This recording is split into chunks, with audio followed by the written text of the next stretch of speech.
Hi, this is Sheryl. Luckily, this is one of the people that bought the Last Snapshot, and she's a reader, and she was so excited about the book. She wanted to do one of these video interviews, which I'm doing with a few of my readers that volunteer to be on camera, and we know that's not easy. So thank you very much for being here, Sheryl. I really appreciate that. So I'm wondering, you read the Last Snapshot. You just finished it. Yes. And about how long did that take you? Well, I'm going to, I really only read in the evening for a couple of hours. And so I'm thinking that it took me maybe a couple of weeks. Okay. To finish the book. It was so interesting that I could not wait every day to get home from work, have my dinner, and then read for a couple hours. Oh, wow. It was just very, very interesting and compelling. Great. Well, thank you for that. I appreciate that plug for the book. What can I ask you a few details about the book? Sure. I would like to ask you, what is we'll just start with like an overall takeaway. I can tell you that the theme of the book, for me personally as the author, is sort of, it relates to a sentence that my mother used to always say, and it was called man's inhumanity to man. And there's something about that sentence that I think was written into my writing in general. And of course, this period in World War II, of course, this book doesn't include the quote Holocaust, but it's a World War II aspect all the way through the Warsaw Ghetto. There's a lot of inhumanity to man in it, I guess. So what is your overall takeaway after reading the book? Because everybody has a different takeaway, it seems like. Well, you're right. There is at that period of history and dealing with the Nazis, you had the inhumanity of mankind. But I felt in the book it was balanced in the love, the support, and the concern that each of the family members had one for another, and in their community, like when they finally, were put into the Jewish sector. And I certainly could not relate to that from personal experience, but having visited Poland and Krakow and the concentration camps and things like that, I could feel both the evilness that was going on, but in the midst of that, you had human kindness and concern and love and helping each other. So it was balanced, I felt. And was it mainly, can you identify, because you said when you came home from work at night, you couldn't wait to get in there and read it. So was that because there was suspense, or was it because there was hooks, or you just cared about the characters so much you wanted to see what happened to them? Can you explain your feelings, like what was compelling you, I guess? Well, it was very suspenseful, and probably the hooks, because as you finished one chapter, you were led to want to get on to that next episode, so to speak. And the writing reminded me a little bit of Michener, who, there again, you have the historical novels, would you call that? Historical novels, character development, location development. So similar in that respect. And I have enjoyed Michener's books over the years.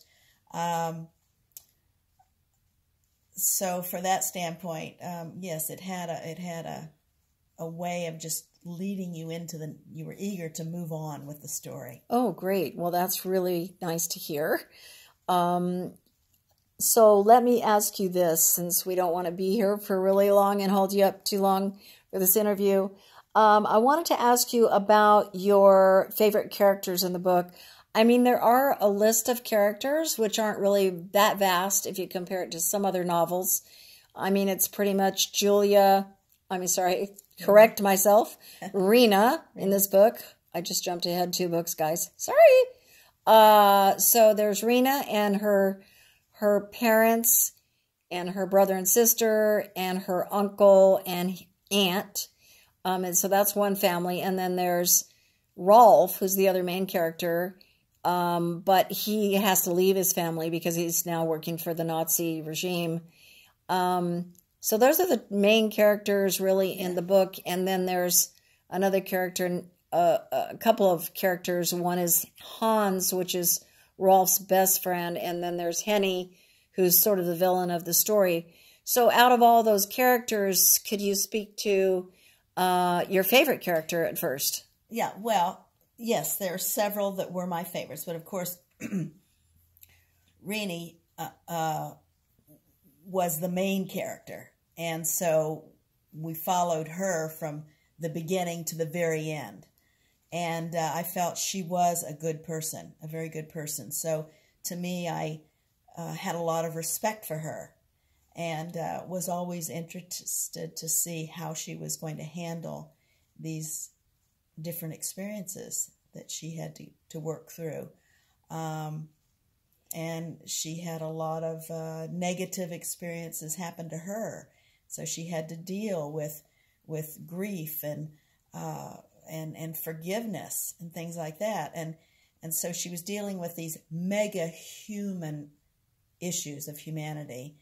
And she was tenacious. She was very strong. So she was a favorite character. Also, Rolf was in a very, very difficult situation. Here he was a Nazi, but his heart was not into that. So he was walking a fine line, and I did respect him. I felt like he was a very good man. I loved the optimism and the faith of her father. Now, we lost him early in the story, but still, he was a boon of optimism and hope within his family, and I deeply respected that. That's interesting because I think, these figures maybe represent certain things to certain people, and they relate to the characters depending on their own lives and who they really respect in their own lives, and sort of the expectations of certain types of individuals, like fathers, or like the old uncle. You have an expectation because maybe you had an old uncle or you had a great father that you respected, and if you had seen something that you wouldn't respect, and you wouldn't have respected this character as much, maybe based on your own personal experiences. So yeah, the father, no spoilers, so we won't talk about what happens to people, kind of at the middle or the end, because we don't want to spoil it for people. But what did you think about the location on the opening of the book? I was at the farm in Poland. Was that visual for you? Could you see it? Yes, because I've traveled around Poland, and that beautiful, beautiful countryside, valleys, and I mean, just that it's a beautiful country, and so I could visualize the small village and the farms, and then when the Nazis came in, it just and the devastation, it's just sickening, Mm-hmm. And my father was a World War II fighter pilot, so he had been the ones who came in as the Americans. Wow. Not in Poland. No, but, yeah. but I could somehow relate and get a visual of those. Unfortunately, they were the Nazi pilots coming in and dropping bombs all over everything. But yeah, it was. Wow, that's really interesting. And do you remember the second chapter where Rolf was introduced and Brutskeller came on the scene and told him he had to join the Nazi party unless, we won't give that spoiler away, but anyway, he had to join the Nazi party. And then he got in there because he was an art restoration specialist, right? Yes. And he could classify all the art and Right. the loot that they were bringing in from all of their conquered territories. So, what I wanted to ask you is, what did you think about Rolf as a character?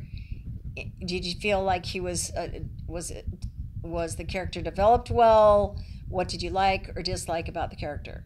Yes, I thought he was developed very well. I think he was in such a difficult situation, and you can imagine in war type situations, you find yourself in precarious situations there again. I mean, where he had to make tough decisions to perform certain. Fortunately, he didn't have to perform the killings and the camps and things like that, like so many probably young Nazi soldiers did, and yet of their own volition they would not have chosen to do that. I have had family members, sons, who have had to go to war and do things that they were never taught. This is the way you're going to live your life. But war is hell.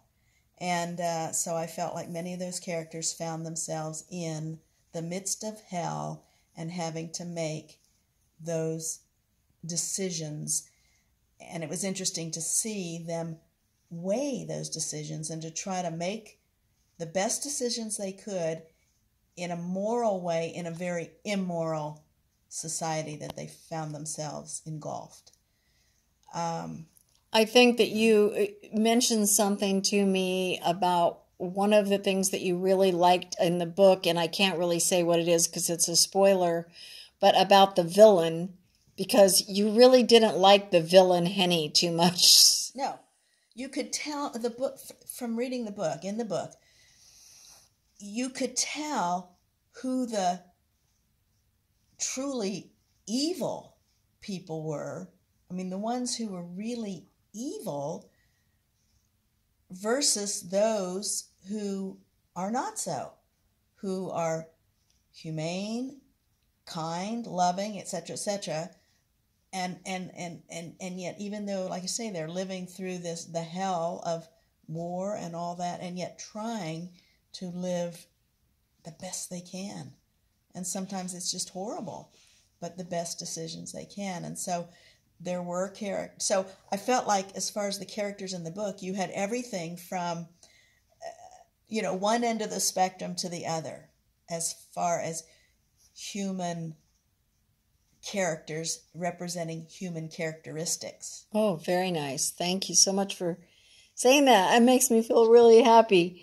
So let me just ask you, there was something that you mentioned earlier when we were kind of going over this interview to see what we were going to talk about bullying. And I wanted you to kind of, because, that's a little bit related to man's inhumanity to man in my way of thinking. And you said something about that the bullying really stuck out to you and reminded you of maybe what the problems we have here today with bullying that goes on and how that bothered you. Can you speak to that at all? Okay, I can't think what I was saying in the book necessarily, except just I have no tolerance for bullying at all. So when you saw some of the less humane cruelty, which you could call that bullying, that was very disturbing to me. And so, but there again, on the spectrum of human development, you had those who were bullies, evil, mean, horrible. And then you had the others who were kind, helpful, suffering, but trying to do their best. So, there was that aspect, the bullying and cruelty. Yeah. And I think you said something too about that you haven't read a lot about in this time frame. Of course, you've been to all the locations, because you're a big traveler, I understand. But do you feel that after reading The Last Snapshot that you yourself personally have a better grip on that historical moment in time? That's a good question. Probably. I mean, I've seen enough movies, Schindler's List. The Monument Men was a wonderful prerequisite for this book, because otherwise I would not have been at all knowledgeable. I mean, this is just my own ignorance, but I was not aware of the collection of all the valuable arts from all over Europe. And so much of this book dealt with that. I mean, you had Rolf involved in that. And having seen that movie, that was something that put me in the understanding of that. And there again, having visited the Poland and the extermination camps and the Jewish sectors in Krakow, which I'm sure were very similar to the one in Warsaw. Of course, we don't know because that was set on fire and burned down right at the very end of the war. So there was no remains to really know other than the pictures that were taken at the time and the movies that were made, which Germans were very good, I should say in this case, the Nazis were very good in recording their histories and their events. So we got most of the archives that we have actually from what was not destroyed by the Nazis after the war. So at least we did have those pictures. And of course, we collected over a period of time many, many, many photographs and any home movies and things like that from whatever was left hidden away, like buried behind a farm or whatever. Right. Later on, from the Jews that were able to escape that either before the war or after being put into concentration camps. So luckily, other than that, we were, and then of course pictures before the war of what that area of the sector of Warsaw looked like. But luckily, yeah, there was enough to put it together and enough witnesses left to be able to describe that area of Warsaw. So, they have it pretty much down pat. And my 3 solid years of research makes that story about minute to minute. What I tried to do is make sure that all the history was so accurate that, you could go from my book to a history book or a movie or whatever, and it would all match up because I didn't want any error in the history. So let's see, anything else that we wanted to kind of, I really liked the way you talked about weaving the characters and this, I think you said, it was really masterfully done, the way you weave the characters or something like that. And can you speak to that a little bit? Well, for me, that was very interesting. Yes, because at the beginning of the book, there are certain characters that are introduced, and of course, it takes a while getting into the book before you begin to see how they all weave together and how they are a part of this historical experience. And so I found that very intriguing.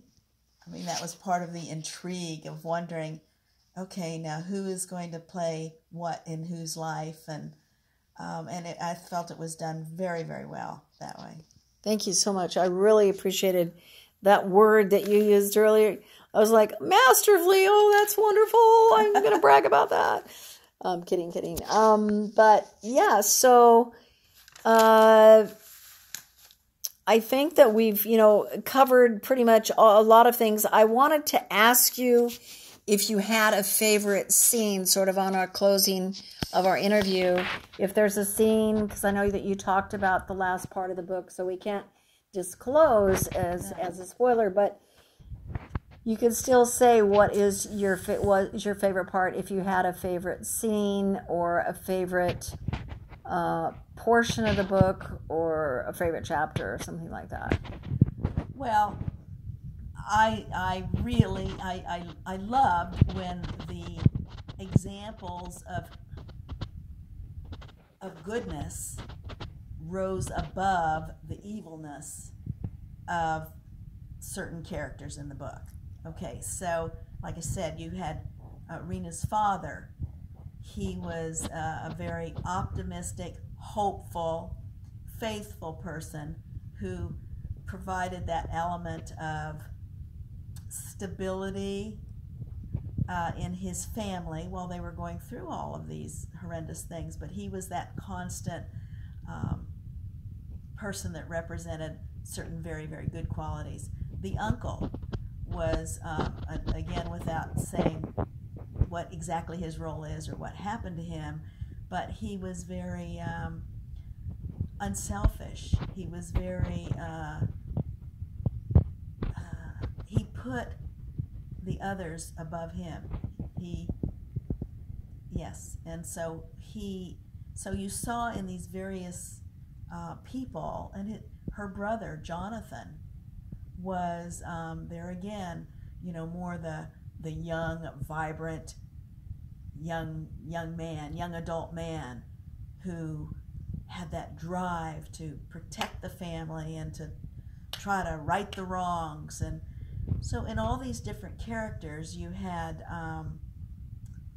there again the good qualities of humanity shining above, shining in spite of the evilness and wickedness of the bullying Nazis. Interesting. Can I ask you just one last question, then we'll let you close, and appreciate you coming here and volunteering for this interview. If you could, and I know this is a surprise question we didn't talk about, but you've read the book, you've fully digested it. If you could tell other readers that haven't read the book, why they should read the book, is it important for them to read the book? Why should they read the book? Or your advice? It's very important for a number of reasons. That is a very, very important history of the world, and particularly this is an anniversary of the ending of that war and the freeing from the Nazis. And so it's a wonderful time today to read that book and to either refamiliarize yourself or do familiarize yourself with that very, very real and important chapter of history that many civilizations and people are either denying or burying, or will try to change that history. But there again, the traveling that I've done and visiting those places, and the history that I get from my father, who was in World War II, and we're losing those people, it's important to keep that awareness alive, to be familiar with that. And now is a perfect time because of the timing in the, what are we talking about now? Now I'm thinking 70 years. Yeah, I think it's been. Or is it the ending of World War II was 45? Yeah. 45. So it's about 70 years. Yes. Yeah. So it's definitely a good time to read that book. And one little last question. There's a whole generation of people, I feel, that could really impact their lives to read this book. And I would say that's the millennials, because they're a brand new, basically generation that came up. There hasn't really been anything like horrible wars, at least not that involved a lot, like 50,000, like the Vietnam War, or 500,000 for World War II, and so forth. So there really hasn't been anything for them to sort of have to grip or deal with or learn about, or experience on their own, and maybe that experience through somebody else's eyes will keep it close to their hearts to where they're like, let's not do this again, type of thing. I don't know. Well, I never will belittle. No, I think every generation has had, unfortunately, it's horrible, the hell of war to deal with, whether it's World War I and then World War II, Vietnam, or even the Revolutionary War. The whole history of this world has been constant horror of wars. Yes. Now, you're right in that, let's see, Hitler is definitely among the most evil of the world's tyrants. But, you also had Genghis Khan, you had Pol Pot. In Africa, you have currently horrible leaders there that have killed millions. Mm-hmm. So, in that sense, yes. I mean, the wars that we've known, Vietnam and Iraq, Afghanistan, that we in America have known, the magnitude of those as far as deaths and having as evil a person to deal with as a Hitler and a Stalin and a Mussolini, things like that. Yeah, we haven't dealt with that. And we dealt, even with the wars that we have had, really, they weren't on the home front. So yes. I guess my question was more about the experience of actually the everyday person having to be either the victim or even the Germans or even the Polish people who were victims as well, to have to go through war on your own home front. This is a book that you can read and you can literally have your footsteps walking in the footsteps of those who experience these things. As far as Americans, in my opinion, and maybe I'd have to give it deeper thought, but I think the only experience, the taste of that for us was the towers, the New York towers, and 9/11.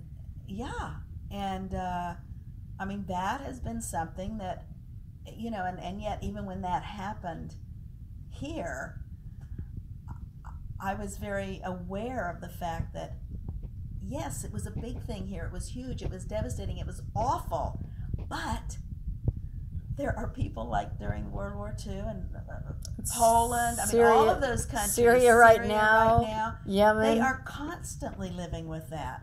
Constantly. Yeah. Not only 2 towers being blown down and killing thousands of people, but we're talking about all of their towns and cities and villages being totally destroyed and millions dying. Right. So you're right, Marilyn. We have no concept, really, in this country of what war is like on your home front. And on the ground. On the ground. And I hope and pray we never do. I amen that. And thank you so much, Sheryl, for coming and having this interview.